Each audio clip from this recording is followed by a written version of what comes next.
and Seoul crushing it so far. We're going to see one last attack here from Seoul. Real momentum start to get built up here for the Los Angeles Gladiators. Mad kills, fam. Mad kills. Bishu. Fleta! Oh, there it is. Who's got the hot hand? Whoa! What? And the Boston Uprising show off their dominance over the Florida Mayhem as they will win that match 4-0. That means they finished the week 1-1. So shouts out to Boston Uprising for bringing it back together. Up next, we have the Seoul Dynasty going up against the LA Gladiators. Now, the Seoul Dynasty, they've been looking very good in this post-Mercy meta, doing their thing, and they're going to be looking to go 4-0 at the end of the night. As for the LA Gladiators, they've been looking very good as well, and the addition of Fisher has been making them all the more formidable. So these guys are going to be scrapping. I hope you guys are ready. Are y'all ready? Y'all ready? Oh, they're loving it. All right. Well, with that, let's go ahead and get to the match and send it over to Puckett at the desk. Thank you so much, Malik. Shout out to everyone who brought a sign today. Raise them up. How many we got out there in the crowd? So many of you coming here, bringing the cheers. Fleta, fan favorite here in the venue. Also, we're going to see what's going to be on the table for their opponent, the Gladiators. So many people to field. Fissure going to be a big one. Let's talk here at the desk. We got Bren, we got Crumbs, we've got Zoe once again. And this is the match that we talked about it during our story meeting. This is one we're all fired up about. Yeah, the fact that the Gladiators now have Fissure on the lineup, maybe he knows the secrets to take down these top teams. We might get to see him even dive the backline, take out Toby and Jaehong, take Seoul from the head. The Hydra, really. You sound excited. Yeah, you yeah, sound pumped for this game. I'm liking what you're taking, man. He doesn't care if you're prepared. Let's roll the schedule here as we take a look at the full day. You just witnessed Boston take down the Mayhem a little bit later. It's the Fuel versus the Valiant, but right now, let's hear for our first LA team. The Gladiators taking on the Dynasty right now. And first up, it's the Los Angeles Gladiators. Short floor leading the charge right behind him, their newest tank, Fissure. He was brought in from the Spitfire, and since then, this squad has turned their game around. They're currently ranked 3 in our Stage 2 leaderboards, and they've got big wins already over the Shock and Dragons. Yeah, this is all about the evolution, well, however you want to pronounce it, to be honest, of the LA Gladiators, because these guys have completely transformed with the introduction of Fissure. Super excited to see them play the rest of this game, because if Seoul have not done their homework, if they have not prepped for Gladiators, I feel like there's a potential here for them to be rudely awakened, because Gladiators, you cannot mess around with this squad. You've got a fantastic support backline, great DPS in the form of Surefall, Hydration, and Asher, and not to mention as well, this new addition, the Fissure. We go on about Fissure for days, but for good reason. He's absolutely fantastic. Yeah, we talk so much about Fissure, but my personal MVP has to be Bishu. In case you've missed his post-game interview after they won over the Dragons, he peels, he dives, he calls, he stalls, he bumps, he wrecks, he shields, and all of that he does whilst translating everything for Fissure, whose English is just not quite good enough to communicate with the team. And honestly, I don't even know how he does it. And he does it all with a smile on his face. Keep your eyes on the diva. That's Bishu for the Gladiators on the other side of the stage. It's time to find out who is the Dynasty starting today. Give it up for the Seoul Dynasty.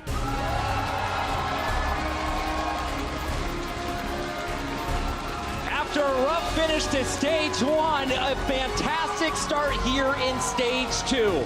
Already, this squad sitting at 3-0 with wins over the Valiant. They beat the Shock, and they took down the Fuel in the rematch 3-1. Yeah, and I'm super happy to see that Seoul Dynasty are back on track now, back where they rightfully belong, despite popular belief that I actually do hate Seoul. That's not the case at all. I actually love this team. It's just I want them to succeed. All right, don't go there, buddy. Don't go there, mate. I can't be taking this heat from Twitter. Nah, but this team is so sick in general. I'm so happy to see that they're back in a meta that they're comfortable with, and it's all really off the back of Jaehong. I mean, you mentioned him, Puckett, rightly so. This guy is back on roles he's comfortable with. He's not on the Mercy anymore, and he's ready to make those high-velocity plays. And the team just looks way more relaxed. They're not overthinking things. All right, we're just feeling the guys that are working right now. We're not trying to shake up the formula too much. You know that Toby and Jaehong is the sickest duo support for this squad. They're just sticking with it. They're running with it when it goes. And when Munchkin gets to pop up in his DPS, you got to get your hand warmers ready. It's those hands, man. It's the best way to warm them. When Bunny was sick, we were worried about Munchkin, but he was going nuts in the last matchup. Excited to see him once again. Now, so we're looking at this squad. We talk about Toby, we talk about Jae-Hong. How are the supports feeling coming into the matches today? Very confident, actually. When I spoke to Toby the other day, he said that they know exactly what Fischer will do. They will dive into the deep backlines of their own team, and they're prepared. He, Fleta, and Ryu Jae-Hong are ready to shut this down and punish the aggression we're going to see from the Gladiators. Now, we mentioned already that the Gladiators are retooled. They brought in Fischer. They have a new main tank. And in Overwatch, your main tank is really the guy that the whole team has to revolve around. So let's talk about the rematch here, because these two teams met up week 1, stage 1. It was 4-0. It was all Seoul Dynasty.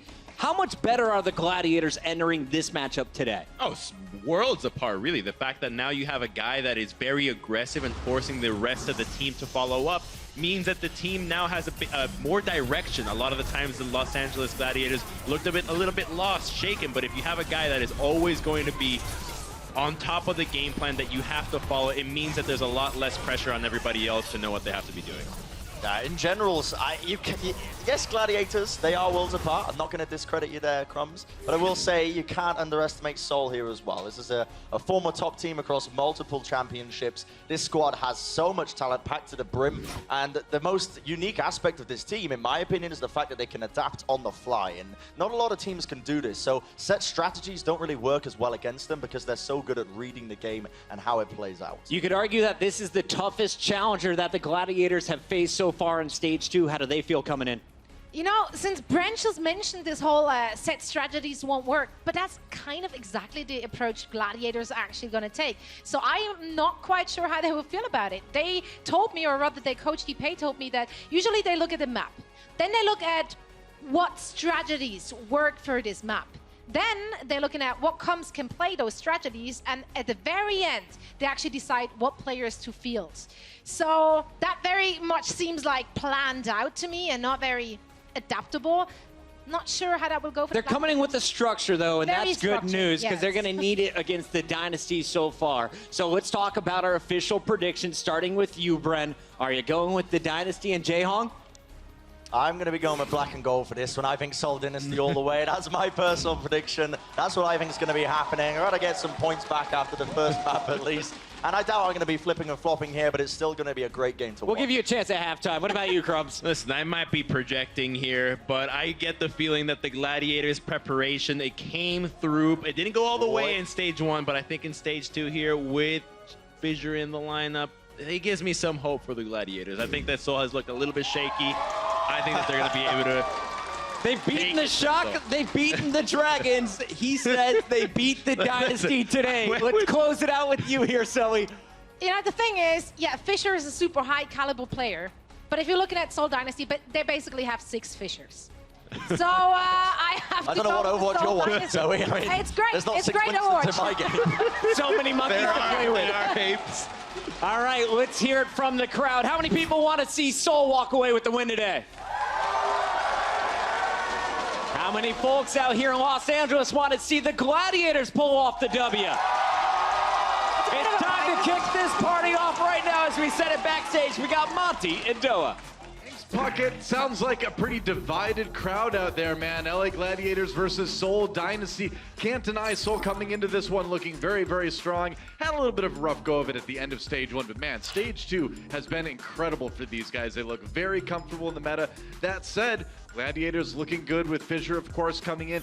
Great individual plays from that guy, but I agree with 2/3 of the desk there that I think that Fischer's individual strength and some of the other coordination issues that the LA Gladiators are having right now aren't gonna maybe be enough to take Seoul, but who knows? Anything can happen. I'm just enjoying Crumbs predicts upsets day, which I guess is the track we're going on. March 2nd, mark it on your calendar, guys.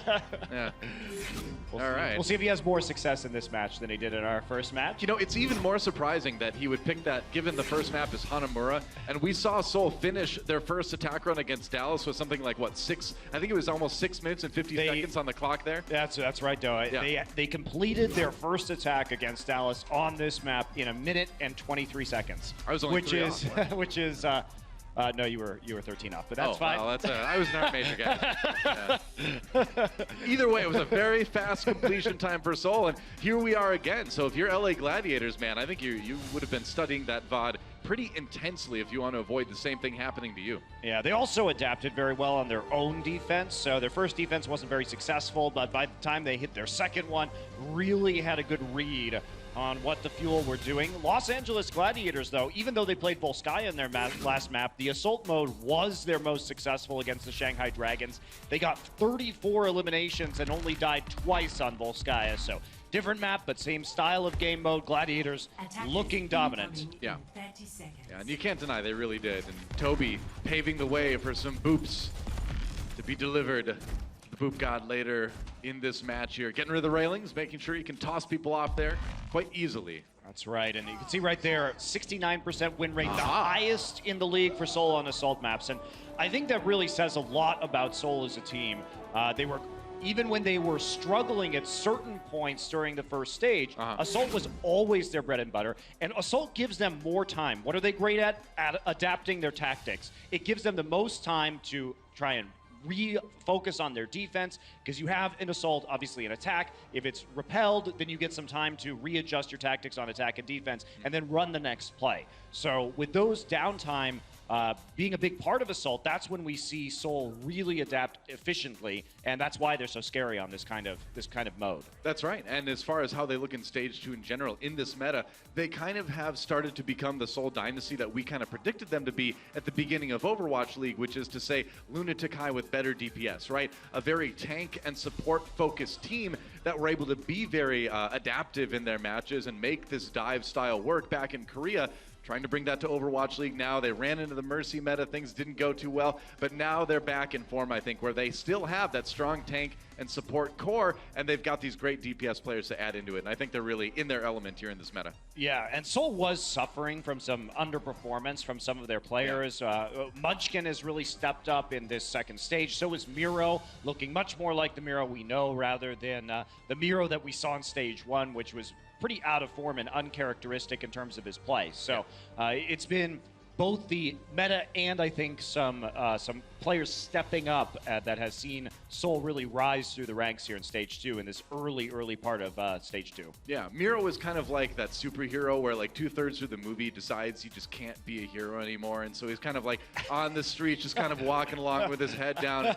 He sees like a cat stuck in a tree. He's like, no, I can't get up there, not anymore. And then some inspiring thing happens and he becomes that hero again. Well, that's Miro right now, guys. The hero is back, and just when Seoul Dynasty needed him most. We will see if that continues. We'll see if there's no kryptonite later on. You never know. You never know when the kryptonite comes. The kryptonite is out there somewhere for sure. Let's see if LA Gladiators have it in their pockets today as they get started here on Hanamura. The attack has begun. Hydration on the Genji this time around. Going for some pretty classic dive. Yeah, LA Gladiators have preferred running dive on Hanamura. We've seen them play it a couple of times before today. Yep, that's right. Ishu just trying to make his way through the door, getting down to about half health already. He's gonna crazy fly into the air, trying to stay in his mech. Fissure, though, going down first. Jaehong actually picks up that one. Bishu does end up getting demeched, and already Hydration having to fall back. So both tanks out of commission early for the Gladiators. And they were able to get the fast members of the team in there, but it seems like the tanks got kind of stymied by the door there. And we saw the last time Seoul played on this against the Fuel, they did play the dive defense also, but they made some mistakes in terms of diving too early and allowing Dallas to back off. This time, though, they're waiting for the engagement and then heading Well, Toby down, but Fleta gets a bit of a support revenge as well, taking out one of the Gladiators, and whoa, he's not done yet. The kill feed lighting up gold, and Seoul gonna push back the Gladiators one more time. And going back to what you were talking about, Seoul's last match on this one of, I think, their kryptonite moments was on the defense, where they tended to chase after kills a little bit too much, try to go for those staggers a little bit too aggressively, and they did get punished for that from time to time. But so far, things have been very tight today. Yeah, they've been waiting for everybody to come up, so Gladiators are going to get through the choke point uncontested because Seoul was waiting on respawns. Yeah, oh, Shaz in a little bit of trouble here. Nearly finished off. Munchkin gets him, then recalls for a bit more health. Fleta coming in with that Dragon Blade, and once again, the Gladiators pushed back. Now, crucially, despite that being a big fight for Seoul, Gladiators coming up on a lot of ults, aren't they? They are coming up on quite a few, but Seoul really has been efficient. They only had to use 2, the Trance and the Dragon Blade, to get the team kill there. So, see if Gladiators is going to commit to getting both of their support ults up a little bit faster. Oh, Hydration Already down, man. Gladiators in a little bit of trouble. There comes a pulse bomb. No kills onto that one. Think he got eaten. Munchkin falling back as Fissure goes ahead and pops that Primal Rage. Gladiators gonna try to come in on this one anyway. Fleta fighting for his life, draws a Transcendence out of Shaz. And that's gonna be the cue for the Gladiators to try to go in. They're gonna dedicate the sound barrier to this one as well. Both support ultimates used, and now they gotta get some kills out of that. Jaehong does go down, but Shaz follows soon after. Fleta manages to make it to that health pack, and now Fissure in a lot of trouble here. Self-destruct for Bishu. He's gonna remech, but doesn't have a ton of teammates left around as Sure4 is dropping. Fleta push back here. Can he survive? Ooh, man! No. Can't quite do it. Hydration coming back. He's got the Dragon Blade, trying to turn this fight around, and it looks like they may have been able to grind it out. Yeah, only 3 members from Seoul, Toby, Zunba, and Munchkin left alive on the point now, and respawns are coming in for the Gladiators. Now, will Seoul try to fight this? It doesn't look like they're gonna put too much effort into it. Zunba just kind of hanging out near the edge of the point. Toby coming in now. They're just trying to delay, sending people in more or less one by one, but I think now's the point where you give it up. Now you gotta get set up for point B. Point A taken by the Gladiators. Yeah, you'll notice Seoul wasn't committing anything besides 1 member at a time, like you said, though, onto that point. They were not actually trying to contest it there, just draw out as many seconds as they could, and they're holding onto their ultimates. LA Gladiators had to use everything to get onto the point, and so they're not going to have a whole lot to work with right here. Oh, Fleta with the Dragon Blade on the side of the fight now. Shaz finds a couple, in fact, and despite the kills from Hydration, it looks like Seoul's going to send Gladiators packing for now, and that's going to give Seoul a little bit of breathing room to kind of set up the defense. Yeah, Big Goose also going to be playing the Ana on the attack here. Hydration moving to the Road Dog, and Sure4 will be on the Soldier 76. So they're going to try and play for the high ground, start fishing with these hooks onto the point, and see if they can make anything work here. Using a triple tank composition. I like it. Yeah. Big Goose will be trying to play up on the high ground as well, make sure that he can get the long-range healing needed onto the point. And the tanks are down there. Hydration sneaking his way up the stairs now. Looking for a hook, tries to pull. Zunba right out. Sound barrier comes in for Seoul. Zunba lives to fight another day. Now they've got the Transcendence out on the Gladiator side. Self-destruct comes in for the Divan Soul. Bishu, meanwhile, DMAC. There goes Miro. Hydration making his presence felt already. They're going to charge up the stairs here. And Seoul push back. Transcendence comes in as Jaehong tries to get to his DPS to try to get some momentum going. But he's just going to find himself behind enemy lines here. And I think the Gladiators may have an opportunity to get something going on the point. Yeah, they got to get down there, though. Oh, that was a nice hook from Hydration. Whoa, but yeah, you got to get on the point. You got to get the control percent building here. They've got the kills, but they need to move on there at some point. Sure4 has a tactical visor. He wants to get onto this high ground, but Miro is zoning him out. Hydration dead means it will be a reset from the Gladiators. So in spite of some nice kills, what did work very well for the Gladiators was forcing a ton of ultimates out of Seoul. Yeah, very true. They're going to be feeling great about that because they're going to be coming back with a tactical visor, no support ults for Seoul, try and block that one out. So Sure4 has a big opening right now to do some serious damage. Yeah, he's going to try to post up on that high ground. You see him looking there. If he can get that tac visor off unopposed, it's a lot of damage that 76 can do. Tries to find Munchkin in the back lines, forces a recall, gets over the health pack as the dive comes in. Zunba already DMAC, and Sure4's going to use the tac visor a little bit early, just trying to keep this push going. Now he's on the high ground. Fleta to contest with there, doesn't quite finish him off. Zunba, meanwhile, can't get back in his mech. He is down. Sure4 fighting for his life here on the high ground. Gladiators had somebody on the point for the moment. Now they've got the position they want. Miro in a little bit of trouble. The respawn's going to be coming in for Seoul. Sound barrier dedicated again. Or no sound barrier, my bad. For Gladiators. They're just going to hang out with that biotic field instead. Nice sleep dart. Wow, yeah. Oh, and a nicer snipe from Fleta. That's a permanent sleep dart coming in from him. And the Gladiators again push back. And Fleta used the Dragon Blade, realizes that they're going to be on the open in the high ground, swaps to the Widowmaker, shoots Sure4 from spawn, and then immediately back onto the Genji. So great situational awareness, trying to clean up the members that were left over from that push from the Gladiators. And Seoul also forced that tac visor early, had hardly any value because they jumped on them outside of the dojo and forced them to use it early before they could even get into position. Here we go, Munchkin coming in from behind. He's got the pulse bomb. That was a stick. That's 2 kills. Both supports taken out by Munchkin. And despite going down himself, that's all he needed to do. Mission complete. And Seoul will defend again, less than 1 minute remaining for LA. Yeah, Surefour harried on his way back towards this spawn. Not going to die, not going to get staggered. Coming up on another tactical visor now, but Seoul, with only 40 seconds left, is going to be feeling very good about their ult economy shortly. Now, this is that last push coming in, right? I mean, this is where you see teams dig deep and make it work despite going into OT. See if Gladiators can do just that. Keep your eyes open for a nano-boosted Dragon Blade from Fleta. That's the plan. Meanwhile, Nano Boost on the side of the Gladiators as well. They've got the option to use that maybe on Fissure. Probably on Surefour with that tac visor.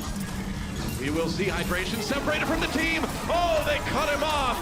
They cut him down. And that's a short manned attack coming in for Gladiators now.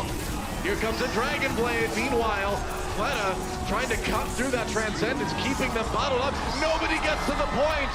What a great zoning defense from Seoul. Start to finish there on point B. They will not even allow a tick from the Gladiators. And the Gladiators were bottled up in that hallway with a nano-boosted Winston on one side and a Genji pulled with a Dragon Blade on the other. So very hard for them to get out of that situation.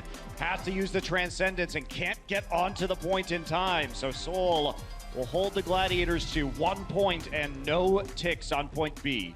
That was a really impressive defense, not just in that they held it, but in that they held them to nothing, right? They didn't even get a tick on point B, and the way they did that, despite losing sometimes 3 people in a fight, they just had enough people to keep the Gladiators contained that they pulled it off. I'm very surprised that the Gladiators actually didn't get anything on point B out of that one. Well, it's impressive how Seoul always knows what the ultimates of the Gladiators or their opponents are, and they play around that. So they're playing aggressively outside of the dojo on point B when they know they're at a disadvantage, hoping that the Gladiators are going to use some of their tools a little bit early. And then Gladiators missed their best timing window because they had a bit of a panic when they saw Seoul coming outside. But what that did was they just melted away once the tactical visor gets popped. And well, that's the thing is I mean, you do not want to use that tac visor on 76 unless you're on that high ground in the back of the point. And we saw them force that out of them before they got there multiple times. And it's really hard to make an attack work on point B if you're using the soldier in that situation. Yeah, you can see right there, Hydration, 80% hook rate, but not enough to get a tick there on point B. It will be a dive defense from the Gladiators right now. Now, Seoul has preferred to run Widowmaker Tracer on most of their offenses. Not sure if they're actually going to go with it this time. They are going to... We will see. Miro is staying on Hanzo? I would be surprised. Yeah, I was going to say, I think that was just a Sonic Arrow to make sure there was some sort of cheesy defense coming in. Yeah, it's just a little bit late. Usually you see that swap faster, but... He walked up a little bit farther, tried to get it towards the actual choke, I think. Yeah. Have to go back and rewatch that one. Meanwhile, dueling Tracers, Munchkin thinks the better of it. He's going to have to recall first. Trying to get in that position for the health pack. Meanwhile, his team trying to pull Gladiators away from the point a little bit here. Coming in on the right side. Coming in the high ground now. This is a very long attack for Seoul.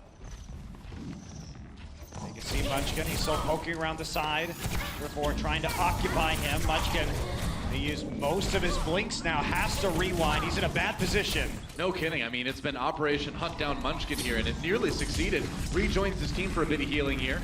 Has to wait out that cooldown on the recall. This is a very slow, long flank for the high ground, but they have the soldiers, so they're going to have a poke advantage once they get the sight line into the point. So methodical positioning from Seoul. Gladiators have slowed them down quite a bit. Wow, Sonberry comes in from Toby. He built out really, really fast. Bishu D-Max here, and now Hydration coming in with the Dragon Blade, trying to turn away this push, and Fissure's going to help him do just that. And that's a lot of time eaten off the clock for Seoul. They did not get anything out of that extended push. No, they didn't, Doa, because they were poking that entire time. Look at the support ultimates. They're well ahead because the amount of healing from the Gladiators has been so much greater. You need to be able to finish off those kills. But what the Gladiators knew was if the soldier was poking, they needed Munchkin on the Tracer to finish the kills. Surefour kept Munchkin occupied that entire time, so there was no follow-up damage. Yeah.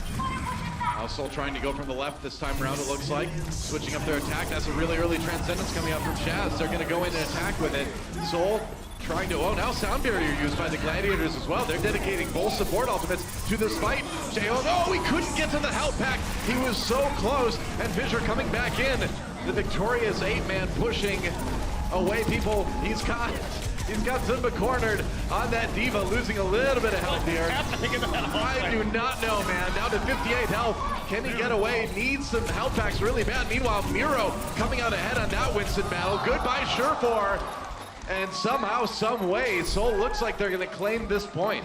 Well, Doa, now we know the answer to the question, what does it look like when two angry monkeys are in a tiny pagoda together? I know. I grew up wondering that, two raging apes in a tiny pagoda. What would that look like? Now we know. Thank you. It's a lot of... It gives you pause, really, when you think about it. And that's totally fine. All right, Seoul Dynasty coming in on point B here. They've only got the sound barrier at the moment. Might have to go for a couple economy pushes, just trying to build up those ults as they poke it through this hallway. Gonna try to use maybe a bit of that momentum, but there's not a lot to work with when you don't have ultimates coming into this. Yeah, Big Goose did get the sleep onto Fleta, so delaying their push by a few seconds right now. Fleta's up on the high ground. Fissure wants to contest. That's right. Hydration in a little bit of trouble here. Fleta firing away, trying to finish Genji off. Miro comes in to try to do it. Bishu on the high ground. Man, he went in there with a third health. That was dangerous. Self-destruct time. Zimba takes out Bishu. No remeching for him. Miro down from Fissure. So Seoul losing one of their tanks here. And are they going to go for this? Fissure with a pulse bomb. He's going to fall as Fleta finishes the kill. They only need one tick there. Shaz has to use that Transcendence to stay alive. Now the Gladiators diving onto the point, and here comes the sound barrier for Seoul as they had to try to survive the Dragon Blade from Hydration. Remember, Seoul just needs that one tick. Nano boosted Bishu is going to be pushing Toby off. So Gladiators are going to hold this, but they had to use absolutely everything to do so. Oh, I don't know, man. Miro Munchkin still fighting it out. They're not going to give up just yet. Bishu very low health. Finally, Miro needs to exit this one. Yeah, he has to get out of there. They are going to hold. The price was high. Surefour will have a pulse bomb. But look at Jaehoong right now, 95% of the way to his Transcendence. That could be the ticket for the Dynasty. Interesting. Well, now they have the Transcendence, yeah, like you said. And again, all they need is that first 1/3 of the control meter to win this map. Hydration down. Shaz, big pick onto Fleta. Yeah, that's huge, man. Oh, Jaehoong survives the pulse bomb, but barely. Meanwhile, they're gonna wait out. Looks like they're gonna wait, okay. That was a crucial kill from Shaz. If he hadn't gotten Fleta, he wasn't going to be able to get his Transcendence to match Jaehoong's. Now he's in a much improved position when it comes to his ult charge. Should be able to get it relatively quickly after a fight starts if he isn't picked off. So that buys the Gladiators quite a bit of time. Yep, Seoul coming in again. They're on the high ground. One more time, they push Fissure back a little bit. Hydration still poking from the opposite side along with his Tracer. Meanwhile, Transcendence used coming in for both sides. Volsenjana's popping those ultimates. The low ground, though, doesn't belong to Seoul just yet. Trying to get it, Fleta down. Shaz gets him after the ult ends. Meanwhile, Hydration, he's got the Dragon Blade. He can use it. Oh, Jaehoong in trouble. Doesn't even need it. And Seoul, once again, returning to spawn empty-handed. 2 minutes remaining. If the Gladiators can force a tie here, that would be insane. It would be, Doa, but because they're running the Ana, they have the nano boost, but that puts the onus on Hydration or Fissure to make the most of it.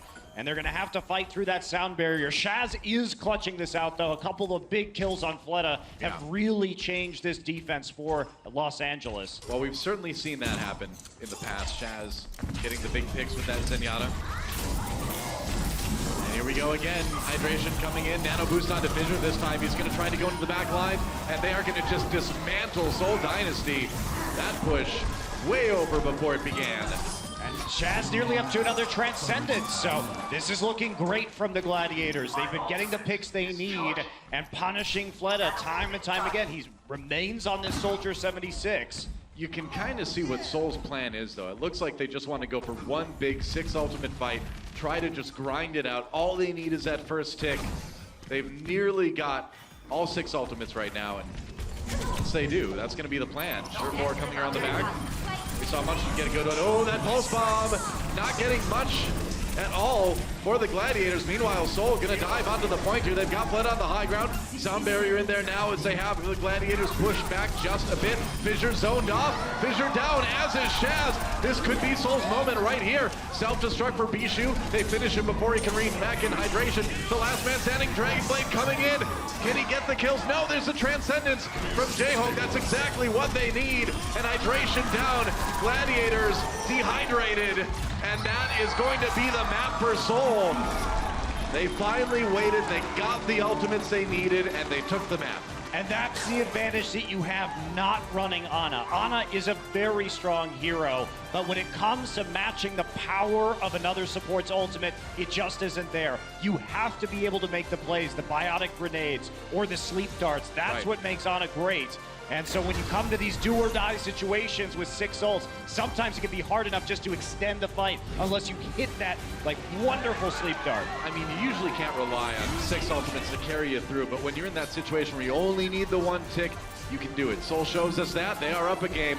We'll be back with map number 2 right after this.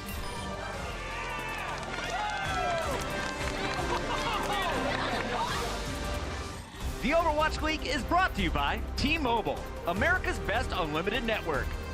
Omened by HP, the official PC and display of the Overwatch League. And by Intel, the official computer processor of the Overwatch League.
Brought it back, but can they finish it off? Zunba coming from on high. In week 4 of stage 1, Seoul dropped the first game to Houston and won the second. The Dynasty looked to build momentum against the Outlaws to take a commanding lead in the match. Some scary orbs coming this way. Oh, and finally, Toby's Valkyrie helps Seoul stay alive with an aggressive offense from Houston, pushing the map into OT. Outlaws have done it, but Seoul Dynasty will flip the point. 99-99. With Fleta picking off Outlaws from the back line, it was Zumba who acted as the enforcer by steering the Outlaws off the point and forcing out a Transcendence. As Houston attempted to retake the point, Zumba's self-destruct came in to finish off the remaining members of the Outlaws. There's the self-destruct, and he's going to get Jake and the D-Mech onto Cool Man. Seoul Dynasty trying to put this one away. Seoul took the round, won the map, and defeated Houston in OT to make this match an instant classic. That right there was the turning point where Zumba and the Seoul Dynasty turned a sour moment into something sweet. Presented by Sour Patch Kids Candy. How about that, man? Zumba on the diva. You know, he's done well, but I still miss the Zumba Zarya. I want to see a lot more of that in this meta. This is the time. Well, yeah, but it's not the map pool for now, Noah. No, Today not we at have the no moment. King's Row. No, I hate to break it to you. No Lijiang Tower as well. That's a good Zumba Zarya map as well. Instead, we're going to go to Nepal for our next map, our control map.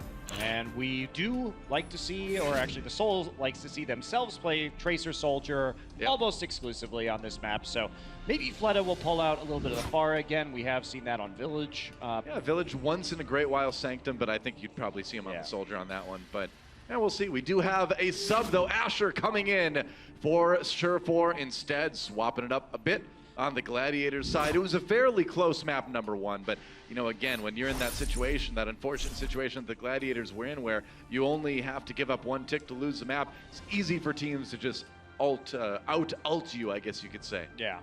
And as for Asher coming in, when he's going to be a Tracer specialist, we can always run the Tracer on control, basically, so not really going to be an issue, and they prefer to use him when they're not trying to utilize Surefour's more diverse hero pool. So he's Surefour not quite at the level of Tracer as Asher right now, but brings a lot of other heroes. Asher has been the strong Tracer player on this roster, but not necessarily as diverse when it comes to pulling out other picks. True enough. As we get things started, it looks like we're going to be starting on Sanctum. I know it's on the map fly-through right now, but we're actually going to be starting on Sanctum too. I'm not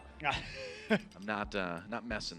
I'm being honest here. So, as we get things started, we may actually see one of those Pharahs come out right off the bat here. Sanctum, one of those maps where you can play the Pharah. There's a lot of nice open space. You can get a lot of boops off of the edge, a lot of environmental kills. But you are a little bit closer to your opponents than you would normally want to be on Pharah. So that's why we see teams kind of say, you know, yes sometimes, no sometimes to the Pharah on this particular point. It can be good, but it is a little bit riskier than other places. Well, we have seen the Gladiators use this before. They have run this exact composition with Asher moving over to the Soldier. Talking about him being primarily a Tracer player, but they do run Orisa, Pharah, and Soldier on this point. That's right. And they're going to do it again. Both teams are undefeated on Nepal. Both teams 2-0. Interesting. Here in stage 2. Somebody's going to keep that streak alive today, and somebody will take their first loss on the map. Hydration floating his way in there on the Pharah. Getting some shots onto Seoul as they come towards the point right off the bat. They will be running Fleta on that Soldier 76 over on the Dynasty side, kind of like we expected here. Yeah, so long flank from Fleta. Munchkin about to go into. Munchkin's going to try and follow up on any damage put down by Fleta. Asher on the flank right now. They've sort of been herded onto the high ground. There's a pincer movement that's going on from Seoul. They're trying to attack them from both sides on this high ground. Well, what they're doing they're keeping the Gladiators from going onto the point. Seoul will take it first. Miro does go down, though, so a good start on the ensuing fight from the Gladiators. Oh, but Bishu gets demeched as well. Fleta biding time. He's a little bit on his own here. They may chase. Yeah, he's got to run. Defense Matrix comes in from Zumba to keep him alive, as does that Orb of Harmony from Jaehong. Now he's going to loop back around. Oh, tries to find the kill in the shadows. That was dangerous, man. He almost walked right into a big right click from that Zenyatta. But Miro's back, and Gladiators have to back off the point, so they get some time, but not really enough to actually flip it. And now they're getting pushed back into a corner. Okay, Miro's dead again. Oh, Big Goose. Fleta comes up big himself with a kill on both supports for the Gladiators, and just when they looked like they were going to make a fight out of it, suddenly no healing. Asher in a lot of trouble here, getting body blocked a bit by the Orisa. Fleta has to back off to the health pack. Can he get away? Ooh, I don't know. Even with that Orb of Harmony, he can't. Hydration is there.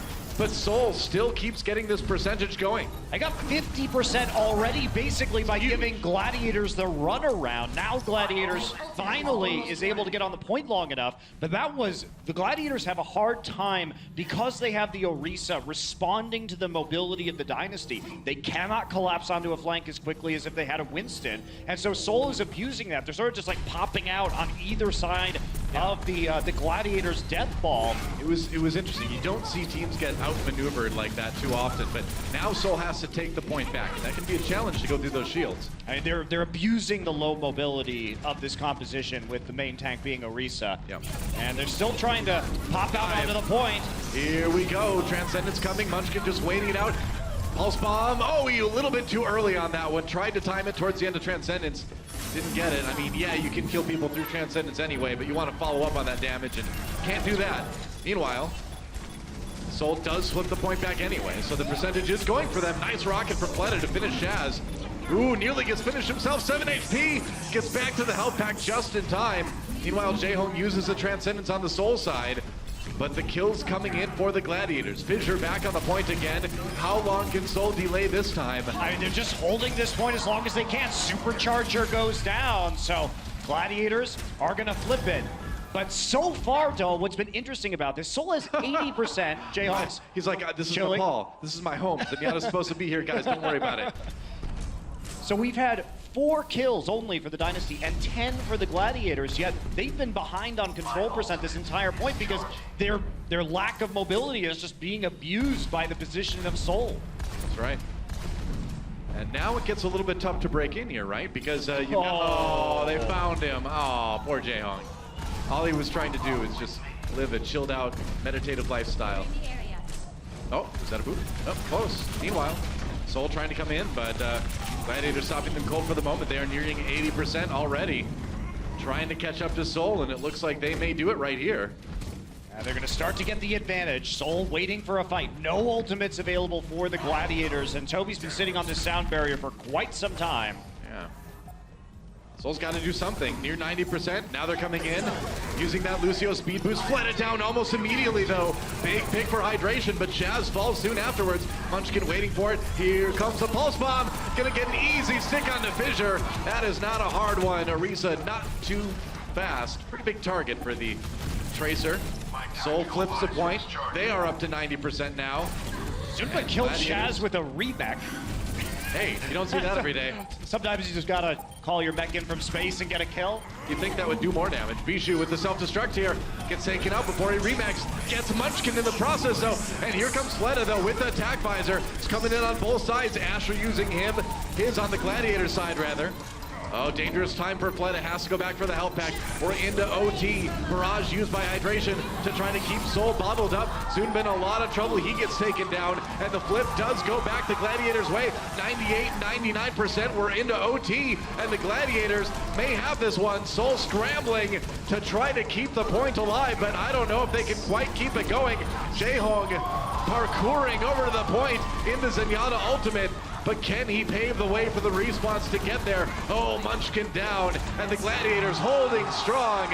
Shields up indeed, and they will take the first round here on Nepal. What a strange map that was. Really? From both of these teams. Gladiators finally at the end figured out that there were all these long flanks going on and picked off Fleta, which paved the way to their victory. They adapted in the game and were a little bit more aware of when these Seoul members would be isolated by themselves on one of their flanks. But it's so rare we see a map where, in the end, Gladiators had 19 eliminations to Seoul's 8, but it was a 99-99 game. Yeah. So even though they were absolutely dominant in the kills category, more than 2-1, it took them a while to really grok how the Seoul Dynasty were moving on that map and make an adjustment to it so they weren't giving up a lot of control percent for free. So here we go on to Shrine. Round number 2 on Nepal. Gladiators can win the map with a win here. Seoul trying to tie it up. Big Goose over on the Lucio this time, his hero of choice in general. Though he does play a mean Mercy as well, like we saw in that last round. Will be the Soldier Tracer again for Seoul. Yep. And Gladiators returning to the dive. Yeah, they like the Genji Tracer on that side. Point is unlocked. The fight begins in earnest. Asher biding his time, trying to just poke her on the backside here. Maybe finding a... Oh, wow, Toby gets a move on Bijou. Munchkin finishes him off. That was the D-Mech and the kill. There goes Asher Soul winning this one early on. They did lose Fleta, though. Maybe a chance for Gladiators to come back, but no, losing Fissure like that. I don't think Shaz can do this one on his own. Doesn't look like it. There goes Hydration, and Soul will get the control percent going first. And Zunba looks like he has been demeched. He is not going to reset, so waiting for that mech to come back, trying to use the Bunny Blaster to get the last remaining 30%. Well, you get a couple shots on people coming around the corner, and you do get that mech back very quickly, so. You can see Asher on the bottom of your screen there. He'll have it. He is waiting for a flank right now. Looks like Fissure is going to be joining him. It's going to be 4 members on one side, but that is a great kill. Jaehong takes out Asher, and there's no more attacking for the Gladiators until he respawns. He beaked out into a volley. You don't do that. You never really take Jaehong for granted, man, or he will get you every time. So Certainly one of the most deadly anti-dive supports out there. Now you can see Soul adapting. Munchkin is now checking that doorway actively to see if Asher is going to be coming around again. He's not going to. Instead, it will be all 6 members on this side of the map. Yeah, Asher trying to come from behind a little bit low. Gets healed from the Transcendence, though. And Soul jumps in. They're going to wait out this ultimate. There's a stick, and he kills. No! The sound barrier prevented a lot of that damage. And Asher gets Toby with the return Pulse Bomb. Meanwhile, Hydration chased down, taken down by Zunba. Fissure in the back lines. He's got that Primal Rage when he comes back in again. Fleta waiting for it. He's got the Tac Visor, but he doesn't have any HP. Oh, Biotic Field just in time. He had 2 health. Gladiators winning this fight, though, and it looks like Fleta's going to need to reset, and he's going to do that via the Afterlife. Fleta against the world at the end. He was the last one standing on his team. Yep. That's why he opts not to use the Tactical Visor. So, a couple of big ultimates come out on the side of the Gladiators, but they've already done a good job of rebuilding that percent after winning the fight, healing up that damage. Hydration using the Dragon Blade. So they are going to start to get back into this game here on Shrine. Yep. But they have to deal with Fleta. Fissure emoting for a bit better visibility there. Meanwhile, Fleta doing a lot of damage to Fissure. Gotta stay back, gotta stay safe on that soldier. He's in a lot of trouble. Fissure in there. Oh, the healing onto Fleta is crucial. They can't keep him alive. Miro falls as well. And this fight is pretty much over. Jaehong getting a style kill on his way out, but yeah, you gotta see Soul reset here, and you just cannot lose your 76. He had that Tac Visor up. He was gonna be crucial to that fight. Well, we've seen the Gladiators have a lot of success so far on targeting Fleta on the Soldier 76. Yeah. Eliminating him early on Hanamura in a lot of those fights. Same thing here again. And a well-executed dive. Gladiators coming in through both doors to surround the members of the Dynasty and just target select Fleta first. All right, that was a bold Tac Visor, and Hydration makes him pay for it. 2 kills already. Transcendence for Gladiators to make sure they can fight into this hallway here. Hydration needs to back up now, taken out by Miro. They were very aggressive on this defense, but it looks like it'll pay off. They got enough kills early on to keep Soul bubbled up. I mean, the problem is they're going to fight this next one without Hydration. Munchkin's going to come back, and they're going in. It's a 6v5 in favor of Soul. Yeah, that's right. They're going to give it a shot. They need to make something happen here. Munchkin hops up, has that Pulse Bomb. They want to come around from the outside. They've nearly got the point flipped already here. Fissure comes in. They're going to use the Pulse Bomb. That is it. They get Bijou, actually. Doesn't get back in the mech as he tries to self-destruct. Meanwhile, into OT we go. 99% for Gladiators already. And there's the Dragon Blade, but Fleta shoots him out of the air. Fissure, though, picking up the kills that the Gladiators need to win this round. And Soul scrambling. They are in trouble. Overtime going to be ticking away very, very quickly here unless Soul can get some kills going in a hurry. But there goes Munchkin, and the Gladiators will take Nepal 2-0. Fissure booped everybody off the point at the end. So actually making the big play to ensure that they could take the point 2-0. And Gladiators remaining undefeated on Nepal. Impressive. It's a combination of, again, great individual play from Fissure. Now the support stepping up, and they've got that focus onto Fleta. And we've seen this before. When Fleta gets focused, Soul does tend to struggle sometimes, and that could be a problem for them as we go into halftime. All tied up here between LA and Soul. Don't go anywhere. We'll be right back. The Overwatch League is brought to you by Omen by HP, the official PC and display of the Overwatch League. Intel, the official computer processor of the Overwatch League. And by T-Mobile, America's best unlimited network.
After dropping Hanamura, the Gladiators battle back to tie up our series at 1 apiece thanks to some strong tracer play coming in from Asher.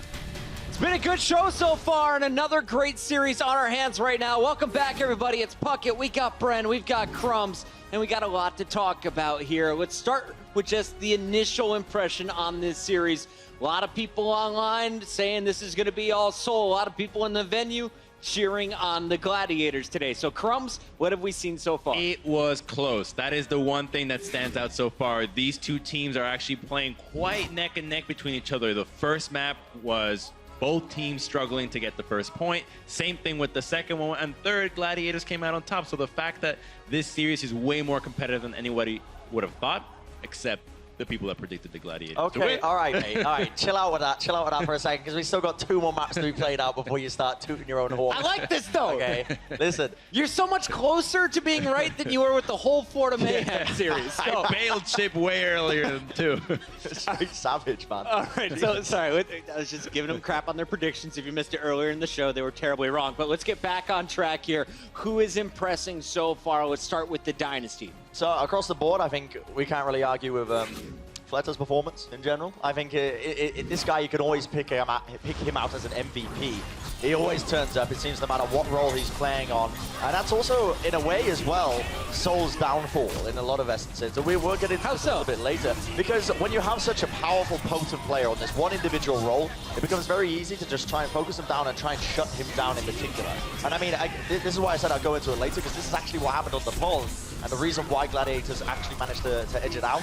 But he's such a dominant player across the board. The guy just turns up on so many different heroes. It's unlike anything we've seen in the Overwatch League so far. Definitely making a case for one of the best players in the league. And I love the smarts, too. You heard Monty pointing it out. You saw Fleta go back into his spawn when Shore4 was challenging with the Soldier on high ground, switches off of the Genji after the Dragon Blade, picks the Soldier with the Widow, goes right back to his Genji, and continues to crush. So Seoul showing us some adaptations. They win game number 1 on Hanamura. But the Gladiators bring it right back. Who's impressing you from the Gladiators side of It's things? always Fissure from this team now. From now on, he's the MVP 24/7 from the Gladiators. This guy creates so much opportunity for this squad. Every time that he's succeeding, you're always thinking, okay, are the Gladiators going to be able to back it up? And it seems that when they actually follow up on what he's doing and it goes well mechanically, they're able to just steamroll. So this guy is definitely the linchpin of this squad. It's crazy to see how much influence one player can have on a team to just turn it from middle of the pack to, wow, you're contesting the Seoul Dynasty. And I know there's a lot of people playing Winston on the ladders. This guy's damage that he does with every single jump is ridiculous. If you're a Winston player in gold and platinum, watch his gameplay, look at his jumps, and look how he is doing that burst damage before tickling down his opponent. But it's not just the jumping. I think it's the bubble usage that he has. It's just very important as an ability. Anytime you use that, it's the signal for the team to go in. You think about it almost like a Rhine shield now that the Rhine meta is away. When the shield gets used and it gets popped, that's when teams like to go in. That's when they go to be aggressive. So you have to be very intelligent about when you use this ability. You don't just jump in at full HP, drop it right away. You have to be very calculated. As we mentioned at the start of halftime, this has been a very close series, and I was watching the games backstage with Reinforced. When we were watching game 2, we said you have to stop Seoul right here. You can't go to a third round and control. Gladiators were able to seal the deal, and we've got the final team fight here, Bren. How did the Gladiators get it done? Yeah, so hopefully this all works. It's our insights powered by Intel once again, and I've got a great little clip here to show you exactly the game-winning moment and how it didn't come to it. So the first thing I really want you to pay attention to is how clumped up Seoul are, to be honest, all in this bottom area just down here. They're really going to be looking for a next push going in. But as it plays out, the game plan for Gladiators coming into this is going to be trying to focus down Fleta. So Fleta has got the tactical visor. Gladiators maneuver onto him. Overwhelming burst damage. They bring him down straight away. And Ryu Jae-hong, he uses the Transcendence. I mean, let's just rewind this quickly so I can show you again. This is a bit of a slow rewind, but we'll get to it eventually. They pounce fast. They pounce fast. It's rapid. And I'm going to slow it down for everyone at home just so you can really take a look here. He pops the tactical visor and he's immediately bursted down. Ryu Jae-hong just a second too late with that Transcendence. It plays out wonderfully from that point on. And that was the game-winning moment because immediately Gladiators have just traded a single ultimate pretty much. Shaz's own Transcendence for 2 of their own. And that was honestly, Crumbs, you called it. I didn't really pick up on it at the time, but that was the game-winning moment. As soon as that happened, as soon as Seoul just messed up that one maneuver, that was it. Gladiators were taking them out. Support alts were burned, Fleta's ult down, and now you run through the rest of the team. The one thing that really impressed me when watching from the map overhead is you heard the communication issues from the Gladiator. You brought in a new Korean player. He's trying to learn English to talk with the rest of the squad. Bishu's having to translate. It looked like right there, everyone was on the same page before they even moved. Right. I mean, if the bar is really low in communication, that just means you have a lot to improve upon, which is what we're trying to see, and we are seeing out of the Gladiators, that they can improve very quickly when it comes to these communicated plays. But I feel like we're actually, you know, these plays are not as complex as it seems. It's just like, all right, Fleta is that whenever he jumps out, you yell Fleta, just like yelling monkey, monkey, monkey. You just say soldier, soldier, soldier. So you don't really need crazy translated plays for that. All right, as we wrap up halftime, Bren, you went ahead and chose the Seoul Dynasty. Crumbs, you went with the Gladiators. Give me one player to watch, and they can't be Fleta or Fissure. Oh. On our respective teams, I'm going to give you a bit of a chance here, Crumbs, to think about your answer here. So for Seoul, guy Bren. Seoul Dynasty, the man I'm going to be watching is Toby. Toby, I want to see this boy turn up. I mean, he's capable on Lucio. He turns up on a variety of roles, even when he's on the flex support. You're shaking your head. What are you saying? No, you agree? You agree? Why would you disagree with me? Okay, you picked your Toby. You're What an do you got, analyst. You're Crumbs? smart. You're respected in the Overwatch community. I picked Shaz. That was a joke. I picked Shaz. He's been sniping Fleta left, right. He's an addition, or One more member that can take out. You'll get it eventually. Don't worry. I got it. You got it. And that is going to do it for our halftime coverage. We're going to drink some water, get a drink, because when we come back, you're going to need it. Game 3 is going to be a barn burner. Hollywood is coming up next when we return. The Overwatch League is brought to you by Sour Patch Kids. Sour, sweet, gone.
We are all tied up 1-1 in this matchup between the Dynasty and the Gladiators. Now, we heard Puckett say it earlier.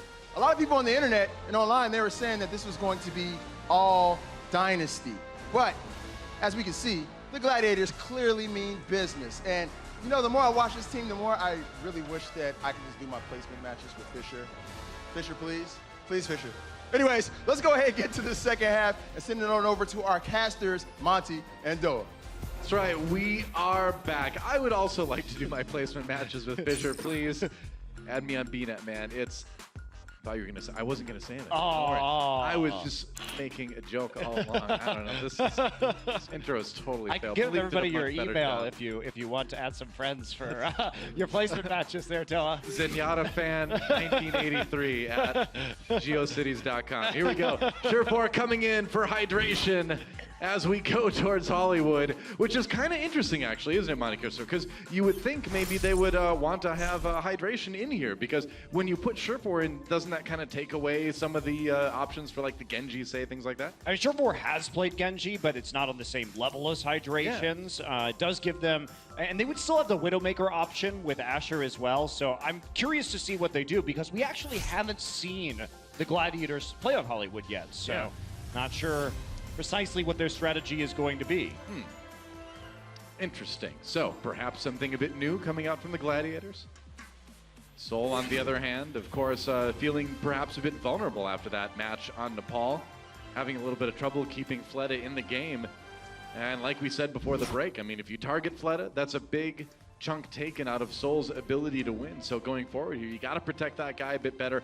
But, you know, by the same token, I would say if there's any map that the Gladiators are going to win, it's going to be that control map where you can be scrappy, you can fight it out, you can have Fissure do what Fissure does best.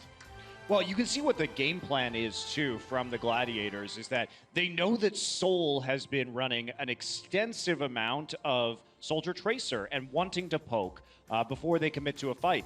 And so Gladiators is just going to play dive and try and kill Fleta every time and control him. So they clearly are aware of what Seoul is going to do, and Seoul needs to figure out some other way of dealing with this, and that may be Fleta on the Junkrat here. Yeah, this is looking interesting because you have Miro on the Orisa, now Toby actually on the Moira. You and I were talking about this during the break. We're kind of missing the Toby Torbjorn. This is one of those points you can run that if you want to, the Torbjorn, if you will. The Torbjorn, but yeah, as much as I would love to see that, not sure they're going to take that kind of risk right now. No, on the Moira instead. So, a lot of AoE healing. Those orbs can actually do quite a bit, kind of bouncing him around this narrow point here. But, you know, Bishu on that Diva, if he eats those with the defensive matrix, that's a lot of utility taken away from the Moira. So we'll see how they react here. Yeah, and Seoul is doing something different now. They ran a Soldier Junkrat defense previously on Hollywood, so they are mixing it up, trying to bring in the McCree now to deal with some of the dive. Sherfor is going to be playing Sombra, so we've seen the Gladiators play a lot of attack Sombra, both in Stage 1 and Stage 2, more than other rosters, and they're going to start by hacking the Mega Health Pack, and then crossing the gap once again with that translocator. That's going to give the team... Oh, Fleta finds Sherfor there as he tries to come in for what I would imagine to be the other health pack on the other side there. That's a problem for the Gladiators. He was running in towards the mini health pack room in order to try and hack on both flanks, and now Gladiators are attempting to escape across this open ground back towards their allies. Sherfor has rejoined the team, but it may be a trick to get Shaz back in there on the Zenyatta. True enough. See if they can do it. See if they can kind of get him through the choke. It's going to be tough. Coming in now, Fissure gets bounced into the air a little bit here. Takes some damage on the way out. Yeah, I love Soul's adaptation to be kind of more anti-dive with Munchkin on the McCree especially. Sherfor has the EMP now, gets pulled in, has to translocate back. Ooh, close call there. Sherfor has the EMP, so is he going to drop in from the top? You can see Seoul is broken up. They're not in the sightline on the point right now, so Sherfor may not have the easiest job when it comes to getting this EMP. He just runs in the room. He's going to try it right there. EMP on the Miro. Big Goose finishes him off. That's one tank down already. Fled in a little bit of trouble. Make that a lot as Bishu hunts him down as well. And Seoul Dynasty way short-handed as they try to defend point A, but without Miro there's only so much you can really do. Fleta back now. He's going to try to scramble back to the point here. Bishu not even getting demeched, and yeah, I think that's going to be Seoul getting a point A real fast. Excellent target selection from the Gladiators. They come in, and even though it's not a big EMP, they get the main tank out of the way. Then they realize Fleta is on the opposite high ground, so they dive onto that high ground, take him out, and then they've got their 4-on-6. So very well done by the Gladiators, not overcommitting and punishing a positional error from Seoul. So some swaps from Seoul now. Toby going over to the Mercy, Munchkin going to the Tracer as they try to get set up on point B, but they've already had to give up some of that high ground. And a long-range Riptire coming in from Fleta. See if maybe he wants to swap after this one, or if he's just kind of going for it. No kills out of that one. Just the D-back onto Bishu. That is something. Oh, they're dedicating this. They're going in. Jaehong taken out, though, by Asher. Coming up big with 2 support kills for the Gladiators. But the problem here for Seoul, though, is they're not playing very aggressively. No. So the Gladiators are getting an insane amount of time to build up these EMPs basically for free. Well, the Gladiators are just kind of running all over Seoul right now. I mean, no semblance of defense at all on point B so far. Well, when they're not getting in onto the Gladiators, it just means that there's a lot of healing coming through from the supports. Those health packs are picked up as they're hacked over and over again. Sherfor is able to get the EMP, and Gladiators basically unopposed all the way through point B. Fleta now on the McCree, so they are switching it up. Another important pick. Yeah, that is a big one as Gladiators try to finish this point right here. Bishu comes in, Has to back off for the moment. They're going to try to wait out the Transcendence, rather, from Zenyatta. Self-destruct starting to come in now. Fleta taken out. Zumba does get one onto Shaz. That is a big one. Bishu keeps safe until he can remech again. Payload still contested. Seoul all over it, but they do lose Toby in the process. So I have 4 people on the payload. Gladiators must back out. Fisher with the Primal Rage will leap back to safety with the rest of his team. Surefour still on this Sombra and nearly with another EMP. So Seoul will hold for now. Fleta, Widowmaker on the defense. Man, he has to really go to work on that Widowmaker too, because if the Sombra gets up close to you, there's only so much you can do. It does get a bit risky. So we'll see. Surefour doesn't find the pack he likes, instead pops the translocator at his feet. Once again, the Zenyatta. Jehong gets EMP'd, gets around the corner just in time. Ooh, I don't know if he can live though. Gets healing though from the Mercy. Fled in a little bit of trouble, takes some damage as he comes down. Fissure chases, but Fissure the one who will fall. Shaz as well, and this attack falling apart for the Gladiators. Seoul, man, that was finally the fight that they were looking for. Great stagger onto Bishu too, but Seoul's been trying to play this defensive reactive style, and they finally got the fight they were looking for. Just a little tickled to death at the end there. Yeah. Bishu with nearly 0 HP, and yes, I agree with you, Doa. They had been waiting for that one. They played around the sight lines very nicely from the EMP, and when you can't even kill that 50 HP Zenyatta after his shields are down, but with Toby flying in the air, able to get the necessary healing and make sure that he's going to survive. So Fleta now, taking these long angles, Surefour on the Widowmaker himself. So that was the end of the stint with Sombra. Yeah, Widowmaker duels now. Asher on the other side has that one. Or rather, Surefour does on the other side have that one. Gladiators biding their time though. Miro trying to hold that high ground. Allows himself to be pushed off, jumps back on again. Bishu back on the low ground. Fleta finds the duel. Win onto Surefour, and there goes Big Goose. Zumba getting him.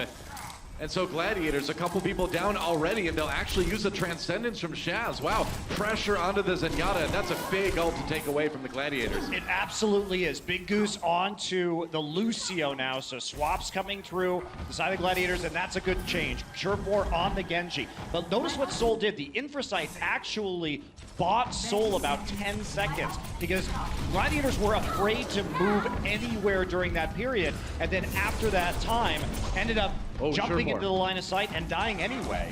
Surefour very, very low here. Can they finish him off? We'll see. Less than 30 seconds remaining for Gladiators. This is the push that they need to have some success with. There's a big stick on the Bishu. I think he's going to get demech. No, he uses that self-destruct right at the last moment to get that mech back again, and he will. Surefour does kill Miro, though. Good start for Gladiators here, as they will dive onto this payload. Self-destruct doesn't get anything, and now we're into overtime. Seoul trying to set this one up with the Transcendence. Jehong coming in, camping the payload, and they will tear apart the Gladiators. Fleta fighting that duel against Surefour, gonna run for the health pack, he'll get it, but meanwhile the rest of Gladiators falling all around Surefour. They've only got Big Goose and Asher on the point, minus Big Goose, minus Asher. There goes overtime, and Seoul will actually hold the Gladiators to a single point on Hollywood. And that was a great adjustment against the Sombra. They struggled against it at first. Gladiators confident in their ability to play around the EMP. But eventually Seoul was too split up, the EMP not effective. And Seoul gained a large ultimate advantage towards the end of that fight, and it was too much for the Gladiators to overcome. Still a shot though to win here on Hollywood. Yeah, for sure. I mean, point A hold would do it, obviously, for the Gladiators. And, you know, a pretty epic defense on point B, if they can hold A, would do it as well. But at this point, if you're the LA Gladiators and you lose point A on Hollywood and you've only pushed the payload as far as they have, you definitely are going to be sweating a little bit. You will be, and I'm curious what tactic Seoul is going to take here on the attack, because we saw them on Hollywood before. They do like to run three tanks with Fleta on the Roadhog. You know what I'm wondering? Why have those big blue safety mats if there's no fall damage in Overwatch? That is a great question. Are those even needed in the future that Overwatch is set? I'm not so sure. I don't think they're needed at all. Yeah, I agree with you, Doa. Just kind of relax on those later because they're nice and soft, comfy, but no fall damage, so it's okay. Yeah. Fall anywhere you want on this set. It's totally fine. That's an excellent observation. Maybe only the heroes in this world are immune to fall damage. Maybe. Gravity's giving them a break, but everybody else. We know there's either 0 fall damage or instant death. That's one of the two results from falling in this game. Pretty much. Well, the Gladiators going for an interesting defense here. Big Goose actually going to be playing the Moira himself again. I don't think we should be surprised by Surefour playing this Sombra. It took Seoul a while to deal with that in the last point. It will be Munchkin playing the Roadhog this time, and Fleta on the Doomfist. Here we go. So here we go, something very different. That's right, Miro on that Reinhardt. Gonna try to give Fleta some space here to get those rocket punches ready. All right, so they're just gonna rush the point. They don't want to give them time to build the EMP. Fisher bonked away there. He's gonna come in. Whoa, Fleta, a little bit of healing for him. He's gonna take him out. Whoa, that was quite the punch coming in from Fleta, and Seoul already with a big edge on point A here. I do not think anyone was expecting this.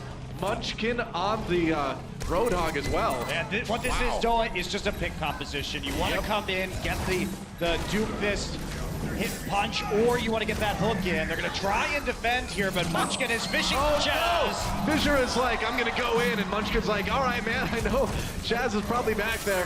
Have a good time on the point. Fleta with another kill onto Asher, manages to rocket fist a Tracer, which is something you don't see very often.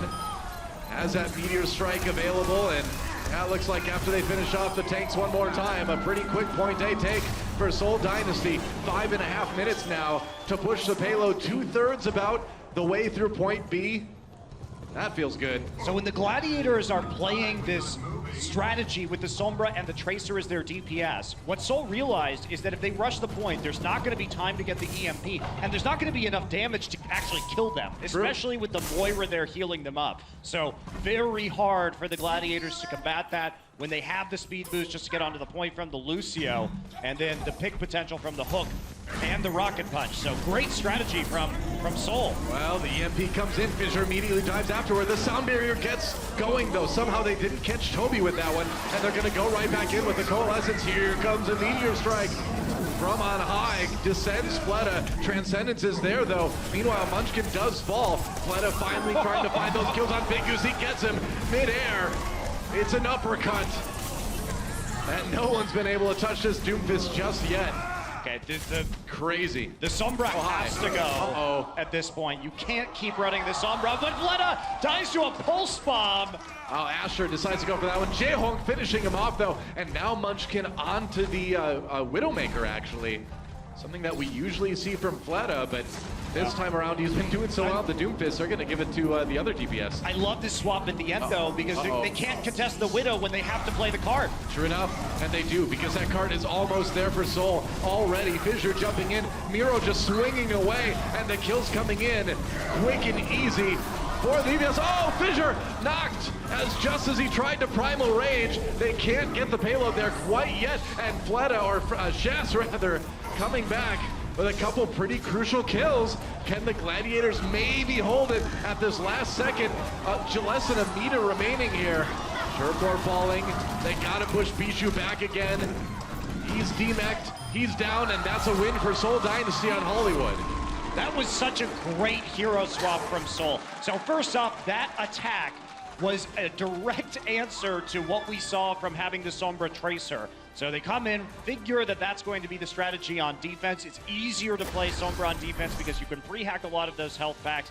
Come out with that strategy, and then they come out with the late Widowmaker swap at the end. And the reason behind that is that even though Munchkin doesn't typically play Widowmaker for this roster, you can't actually contest him when you need to get on the card to prevent it from moving forward. Well, here we go. Gladiators trying to tie it up in map number 4, and we come back. See you then. The Overwatch League is brought to you by T-Mobile, America's best unlimited network. Omened by HP, the official PC and display of the Overwatch League. And by Intel, the official computer processor of the Overwatch League.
and Seoul crushing it so far. We're going to see one last attack here from Seoul. Real momentum start to get built up here with the Los Angeles Gladiators. Mad kills, fam. Mad kills. Bishu. Fleta! Oh, there it is. He's got the hot hand. Whoa! What? Well, that was a pretty crazy last map on Hollywood. Seoul coming in with some Doomfist action at the end to win that one. And now we look ahead to map number 4. It's going to be Gibraltar. Gladiators kind of caught by surprise at the end of that one. Do you think they've got what it takes to tie this one up? I think if Seoul keeps on coming with some of these unexpected strategies and counters to what we've seen from the Gladiators, that they can close it out here. But when they play the Soldier Tracer, it looks like Los Angeles has had their number. So yeah, if we talk about previous instances on Gibraltar that we've seen from the Dynasty, it has been Soldier Tracer on defense, and they've been having trouble keeping Fleta alive. So one wonders, as we go into the final map, a win here for the LA Gladiators would mean a tiebreaker control map on Ilios to finish things up. See who takes this one. A win here on Gibraltar from Seoul would mean the end of the match and Seoul taking a 3-1 victory. But like you said, Monte Cristo, I think Seoul's going to need to come at something, or come with something a little bit different, like we saw on Hollywood. The dive has kind of been figured out, at least the Soldier dive anyway. yeah, and it is a bit of a different play style here for Gibraltar, especially from the Gladiators. They haven't been preferring dive. In their last match, they did play a lot of Widowmaker and Tracer on attack with Surefour on the Widow. So the dive may be less of a threat here, which means that perhaps Fleta can stay alive for a little bit longer. What was interesting, though, is the Gladiators play Sombra on defense. So another Sombra map for the Gladiators, where most teams would not opt into playing that hero. Yeah. All right, I was going to say, as the graphic on the screen talks about, Widowmaker, certainly a big hero on this map. Perhaps Fleta will be unleashed soon on that one. For now, sitting on the Soldier here as Seoul sets up their defense for Gibraltar. And oftentimes more seen on attack rather than defense in this map. So expect a lot of teams to be running on it on attack. Not so many on the defensive side of things. It will be Ana and the Zenyatta when it comes to supports for the Seoul Dynasty. And Asher, is he going to stay on the Roadhog? Will be the big question. No. Nope. We'll be back to Widow Tracer. So what we've seen from the Gladiators previously will be what they're going to start out with here on Gibraltar. Bishu just taking a glimpse in that hallway, see what he wanted to see. Make sure that he lets the team know Seoul is there as they get things going here. Yeah, and I think that's smart, especially with Seoul trying some more unexpected strategies. Yeah, you want to know on that last match. You don't want to get cheesed and rushed right out of the gate. For sure. So it will be a pretty standard defense here from the Dynasty, trying to play the back high ground right before the end of A, and Payload will be moving up that ramp basically for free. Before the contest at Surefour. Speaking of damage boosting Widowmakers, there's a nice shot. That's exactly what they needed. The Gladiators getting one early on. Now Surefour covering that server room door, keeping Seoul penned up. Ooh, dangerous one for Jaehong.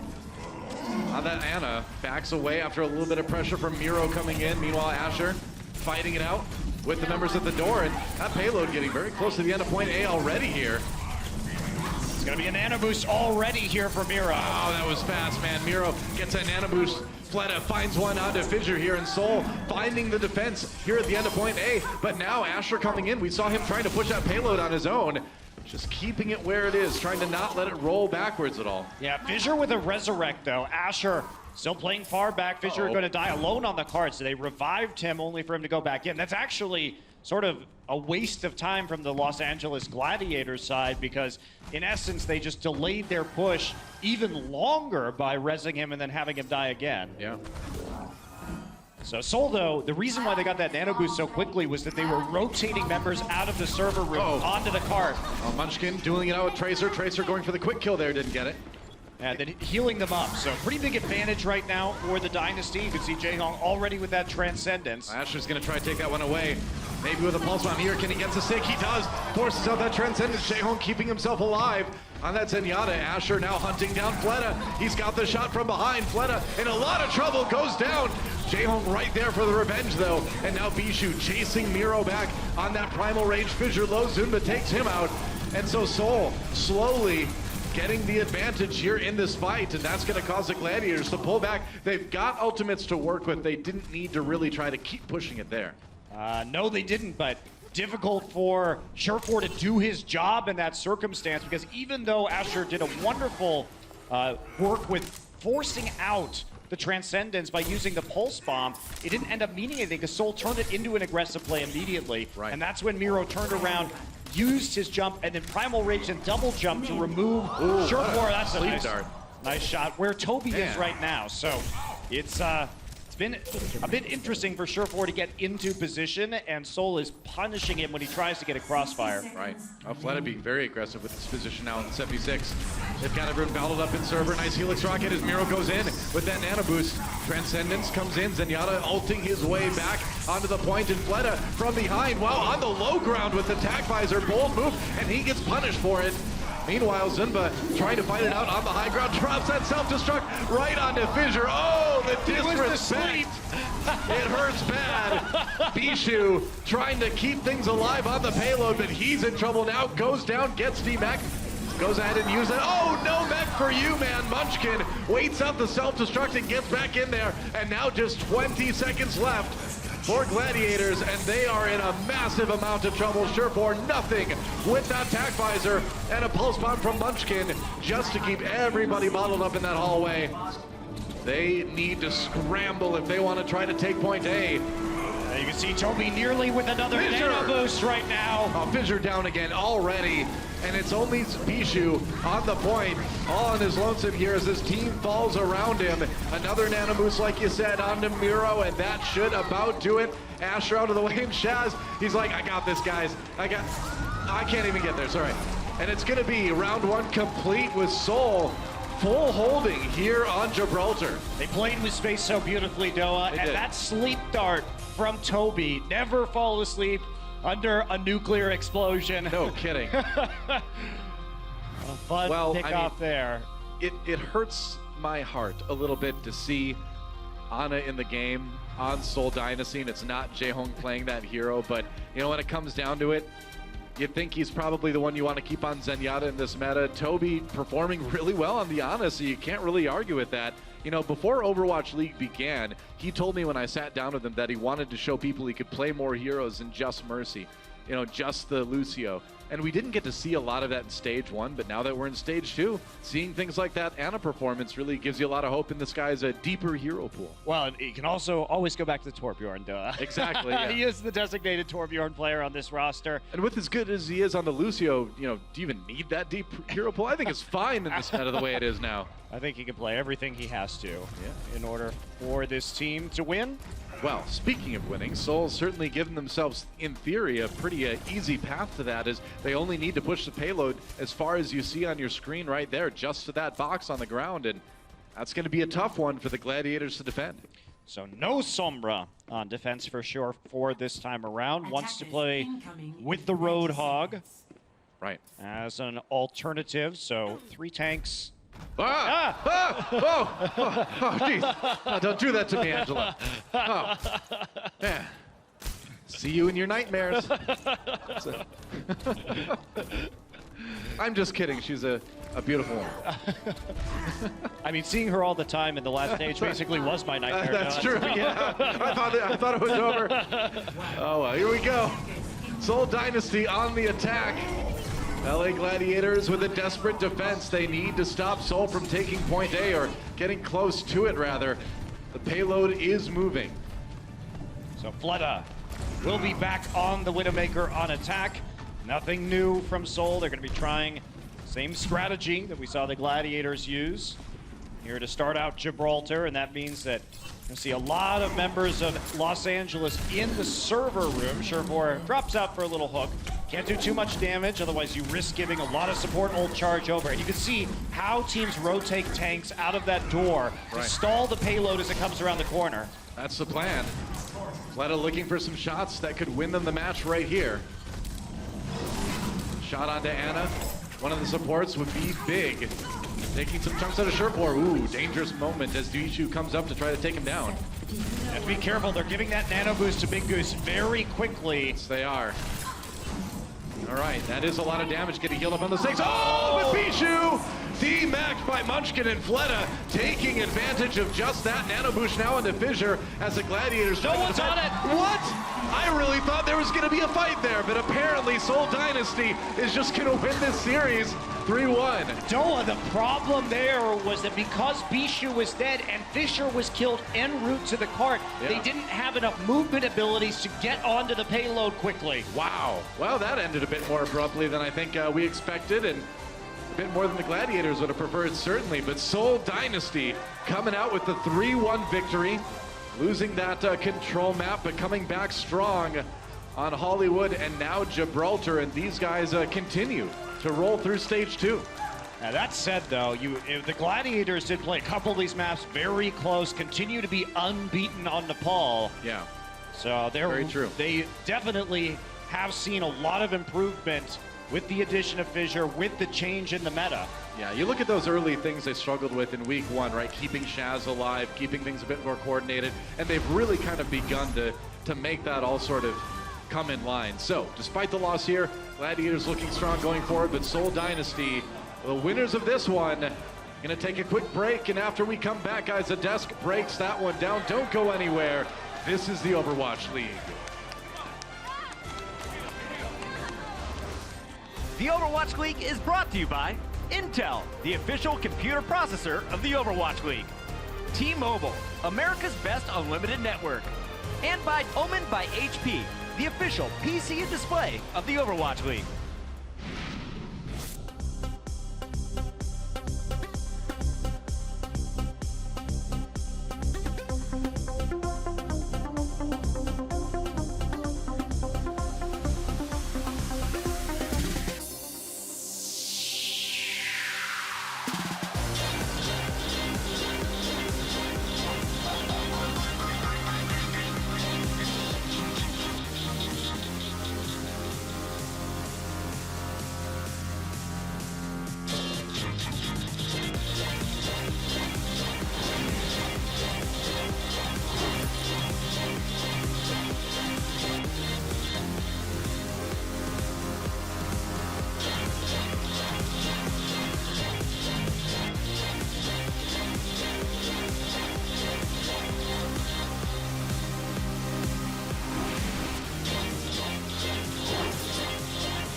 Seoul Dynasty walking away with this one, 3-1 to close it all out. Welcome back, everybody. I'm your host, Chris Puckett. We've got the whole desk back. It's Brent, it's Crumbs, and we got a lot to talk about again here in the second half. At the half, it was 1-1. We just saw the Gladiators win control, and they did it convincingly. They did it in just 2 rounds. So coming into Hollywood, we had some high hopes for this Gladiators squad. Talk me through what we saw in that third game. It looked good. They had the Sombra, they had the strategy down, but then once again, it seems like every team's struggling. When Seoul's Widowmakers come out, it is all downhill. So this is what we get to see out of Surefour. The Sombra, right, you get a cool little strategy here for the first point. You charge the EMP, you basically win the fight, but right towards the very end, he got so greedy with one of his ultimates. He got spotted and then he figured, I gotta go for it anyways. And then once that happened, the Widows come out and then this push gets stopped.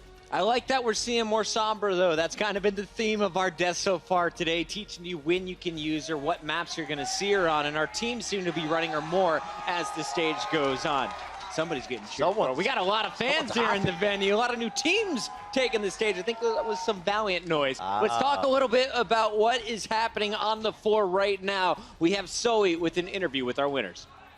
We do indeed. Thank you so much, Pocket. I now have Miro joining me. And yeah, that was a dominant performance you guys just pulled out, and you're still undefeated. What was your general game plan going into this match against the Gladiators? 아까 말했던 거요? 저희가 원래 저 글래디에이터 지금 새로 들어온 피셔 선수가 많이 잘하잖아요. 그래서 피셔 선수를 좀 봉쇄하는 식으로 플레이를 좀 짜왔습니다. So Fisher, who is the new player in Gladiator, he's really good. So we actually focused on Fisher a lot. And that's how we manage our strategy. All right. Well, it definitely worked out for you guys. Now, let's take a look ahead. Next week, you guys are going to play against the Philadelphia Fusion. You guys, as well as the Fusion, are currently undefeated. How do you rank that team? What do you think of the Philadelphia Fusion? 다음 주에 저희가 필라델피아 퓨전이랑 경기가 있는데 지금까지 저희 팀과 필라델피아 팀 두 팀이 다 무패잖아요. 그래서 그 팀의 랭크를 어느 정도 생각하시는지 그리고 그 팀에 대해서 전반적으로 어떤 생각을 가지고 계시나요? 필라델피아가 지금 무패를 하고 있는데 지금 EQ5 맞나? EQ5 선수가 들어오고 난부터 상당히 세진 것 같더라고요. 지금 아마 제일 세다고 해도 과언이 아닐 정도로 많이 세다고 생각합니다. So both of our teams are undefeated yet, and I think after EQO came to Philadelphia Fusion, they became much stronger, and I can say that they might be the strongest team by far. All right, well, there's a compliment from the guy himself. Miro, thank you so much for joining me here. We're now going to go back to Pocket and the boys to break down the game.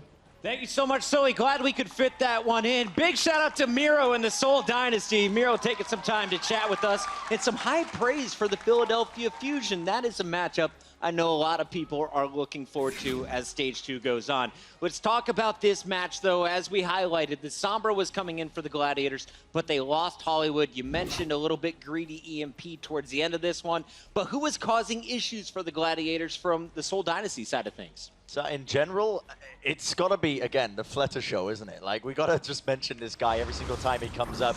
And Seoul are kind of like a Hydra, right? I'm going to use a weird analogy here, but just bear with me, right? You cut off the head of Fletter, you try and punish the man, you try and shut him down, and suddenly you're met with Rhea Jaehong, Munchkin, right down the back ends of your woods, and they're just causing all sorts of havoc, you know, deforestation all over the place. So, like, it's a really, like, hard team to prep for, because you can have a game plan in mind, you can try and focus down, you know, certain players or whatever, you can try and bring down Fletter, this hard carry player, but at the end of the day, it's not going to matter because Seoul Dynasty have such a strong roster that they're just going to overwhelm you that way. Sure, the roster is sick, but what impressed me the most was not just their in-game adaptation, though. You highlighted, okay, this team knows how to adapt on the fly. We saw it, Monty highlighted with the Doomfist. No longer can you afford to build time with the EMP, but the way that they hold their ultimates and understand when they need to take a fight that they have to win is such an impressive ability. So they recognize, okay, 2 minutes from now is when we need to make the final push for this point or for this, whatever it is that we're doing.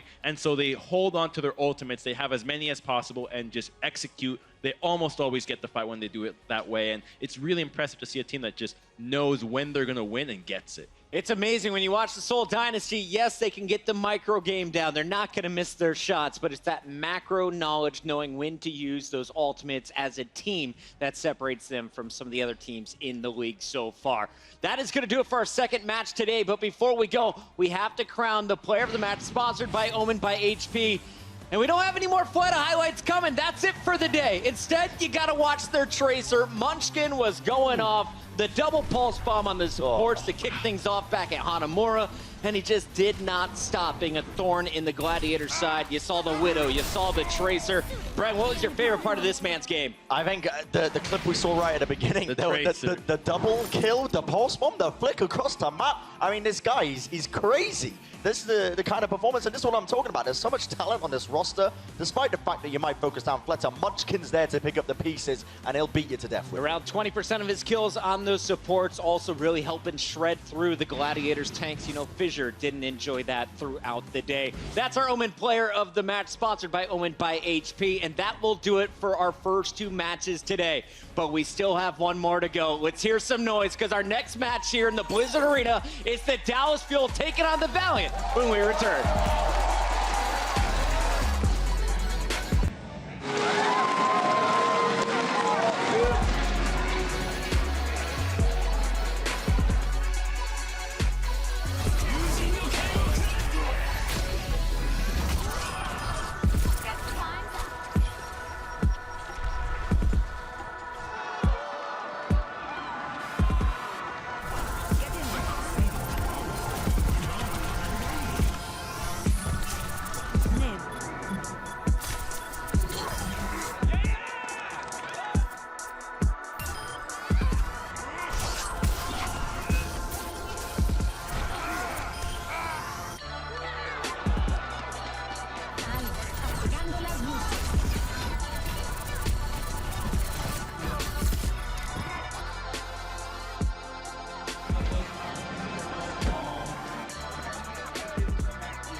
The Overwatch League is brought to you by Toyota.